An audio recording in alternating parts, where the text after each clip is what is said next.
Hello all. Welcome to my channel. This is Brahmayarayala.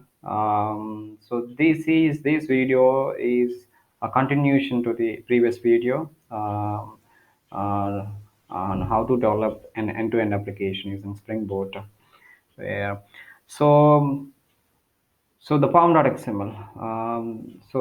Your project pom.xml. If you are using Maven, you can have a dependencies in pom.xml. So you can have a latest version of Spring Boot, and you can add the Spring Security dependency, Spring Starter Mails, Spring Boot, Starter JDBC, Data JPA, Thymeleaf, Tomcat. I've used Tomcat as an inbuilt container. You can use Jetty as well. The MySQL connector for real-time database. I've used MySQL connector for real-time database. For now, for development and testing purpose, I've used in-memory HDD database. It is very helpful for developers, where you don't need to worry about the real-time database. When once you declare these things on the application properties, this will give you the entire structure of the database. Don't need to worry about that. So that's it. That's pretty much on pom.xml. Let me quickly jump onto the code. So I have created adapters, controllers, models, repositories, services for this application. This is the main class actually. Um, if you declare at Spring Boot application on top of your class, then that would become a main class of the Spring Boot application. Spring Boot application will look for the class which is having at Spring Boot application annotation. So this annotation will give you more features like it is actually a combination of three annotations at configure, at enable configuration, at component scan, and this will load all the features as well. Yeah, that's pretty much about the at Spring Boot application annotation. Let's quickly jump back to the app, um, where I have developed adapters. You need an adapter using Spring Security for your application. Where I have used web security configure adapter. I've extended that in my class, and you need to override the configure method, and followed by you can add your URLs here. So what are all the URLs you need to permit in your application, and followed by you need to override the authentication manager builder config method using your encoder, password encoder. I have used a bcrypt password encoder, which is very powerful for encryption of the passwords and all. Yep, that's it. Spring security for your application. Let's get back to app. I have used controllers. So for this application, I've used user controller, and these are all the my REST services.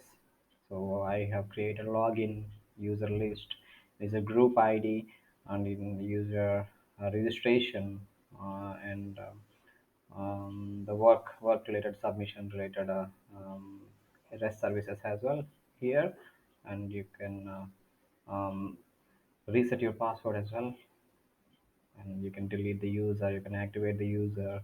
I have provided auto login feature as well for admin to the other accounts, and file upload, so you can upload your profile picture as well.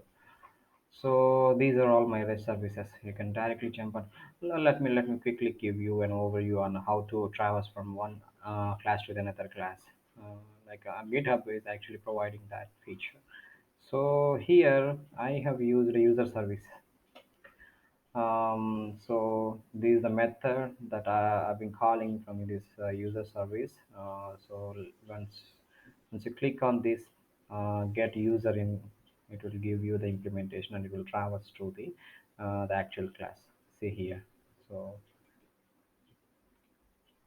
this is what the GitHub actually providing this feature, uh, traversing from one class to another class without ID. You don't need Eclipse here.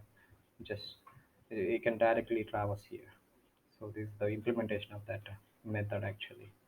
So yeah, that is what pretty much on the controllers. And let's quickly jump onto the models. So I have created a model, um, user work, and task aggregator and all. That's what you need for this app, because I haven't created much functionality here. I just added a user related work. That's it. And the repositories. This is pretty powerful actually. The repository. So I created a user repository and then work repository as well. User repository. So you need, if you want to create a user repository, you just need to extend the CRUD repository class, where the, the the main feature of the extending the CRUD repository is it will give you the find followed by any, like find one by user, find one by email. So find followed by any, it will give you the implementation. You don't need to provide the implementation for all of find related things, like for update as well. So that's what the main advantage of the CRUD repository. You don't need to provide the implementation.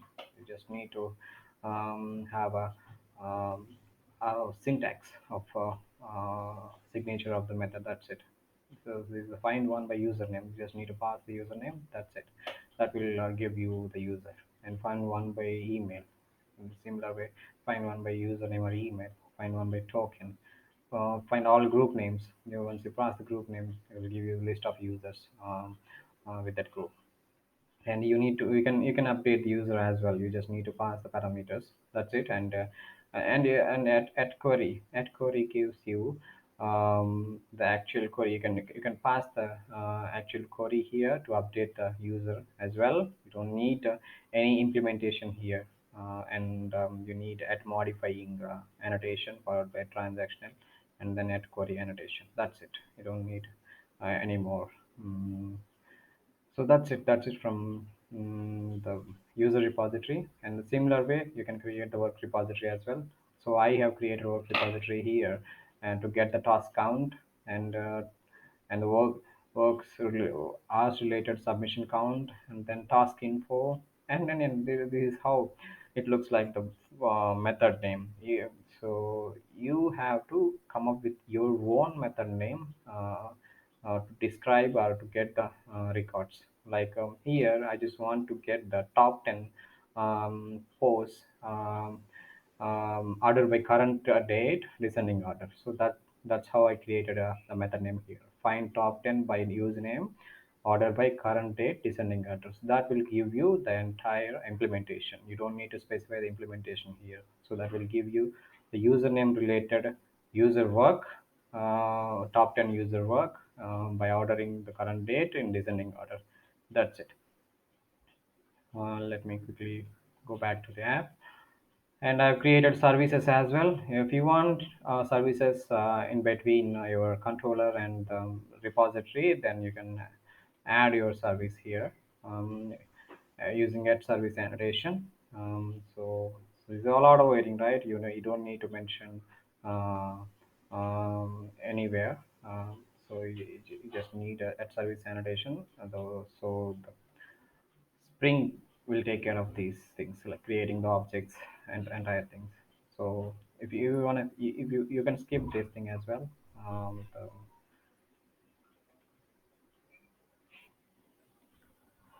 Yeah. So that's pretty much about the end-to-end application, models, controllers, adapters, services, etc., etc. That's what you want if you want to create an end-to-end application using Spring Boot. And let me show you, um, eh, in an upcoming video. I'll show you how to create Spring Thymeleaf related UI pages. Um, that's it for this video. Thanks guys. Thank you for your support. If you like the video, just subscribe my channel and press the bell icon. Thank you.